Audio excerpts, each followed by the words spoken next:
You seem to be suggesting this morning in this interview with your description of the first-class cabin and in previous interviews that these women are lying. The real reason that women who have been sexually abused don't come forward to talk about their stories is precisely this, that all too often they are accused of being liars. Are you saying that these women are lying? That's your characterization, because you need to characterize it that way to try to make me the bad guy. No, but here's the fact. No, you just said it could. It's a question. You were describing a first-class cabin where there was an Stop. Hey, can you turn her microphone off, please? No. Turn her microphone off so I can talk. No, we can't. No. It's a simple question. Yes or no? Do you believe these women are lying or not? Nobody's trying to paint you as a bad guy. We just want an answer. Straight talk. It doesn't matter whether they're lying or not. Of course it matters. What matters, listen, it doesn't matter whether they're lying or not. What matters is that the train is going off the cliff. We're taking our eye off of that, and we're getting involved in other issues that can be taken care of later. If the campaign is saying, and you are suggesting that they are lying because this possibly couldn't have happened because of the way that first-class cabins are designed and their air hostess is there, which is implying that you think they are lying, that they're not telling the truth, then that's a huge issue. Okay. Here's what we need to be thinking about. I love the fact that all of a sudden you want to talk about morality in our country. I would love us to bring back our Judeo-Christian values and begin to teach those things and emphasize them at a time other than a political election. Let's do that. But right now, the train is going off the cliff. Are they not relevant? You've got to understand that. Dr. Carson, you definitely know how bruising a primary battle can be.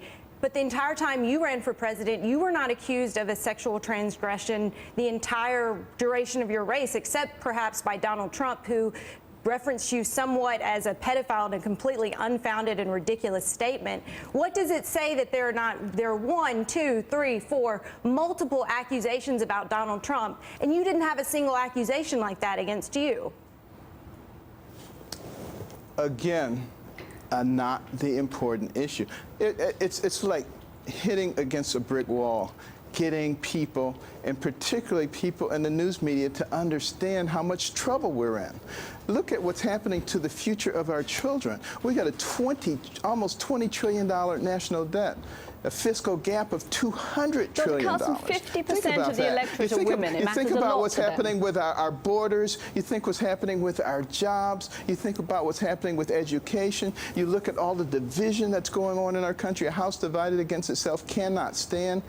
It's like you need to shake people and say, look, you folks, said something we that was fascinating. These are not Republican or Democrat issues. This is America we're talking about. You wanted to talk about through your thick skulls. Yeah, my fold's not really that thick. I think Judeo-Christian values should apply not only when we're not in the midst of a campaign, but I think it should apply in a campaign. You said, let's just push the Judeo-Christian ethics to the side during the middle of the campaign. Let's talk about it later. Shouldn't they apply right now as much as usual, as much as at any time?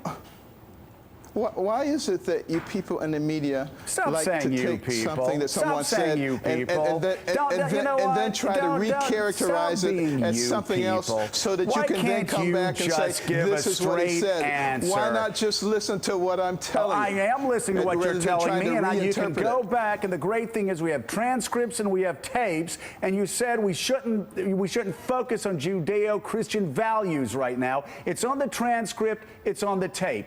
Do you think Judeo-Christian values apply during campaigns or only after campaigns? Now, let me tell you what I actually said, and I'm glad it is on the tape. I am too. I said I would love for us to engage in a conversation on Judeo-Christian values, and I would love for us to bring morality back. And we need to do it at times other than a political campaign. But we're not doing that. Right now, what we need to do is concentrate on the reason that 2 out of 3 Americans feel that our country is on the wrong track. In the media, the reason that you are protected by our Constitution is because you're supposed to be objective and on the side of the people and helping them. When you take sides, it is absolutely distorting to the original What side have I intention. taken, Dr. Carson? I'm just curious, because I'll tell you what, Hillary Clinton people Well, think I'm on let me Trump's ask you a side, and question. Trump people think I'm on Hillary Clinton's side. I'm so confused. I don't know what side I'm on. Let me ask you a question. Do you Sure. believe that your network is unbiased? I don't believe any network is unbiased. All right, then you have just confirmed what I said. You need to be working toward that goal. No, I haven't Don't confirmed- I just haven't confirmed capitulate to the anything. fact. Don't just capitulate to it. There aren't but try robots running to- any network. I mean, there is a point of view at Fox. There's a point of view at CNN. There's a point of view at MSNBC, with the New York Times, with the Wall Street Journal. I mean, and I'm smart enough to read all of those and filter through it. I'm sure you are too.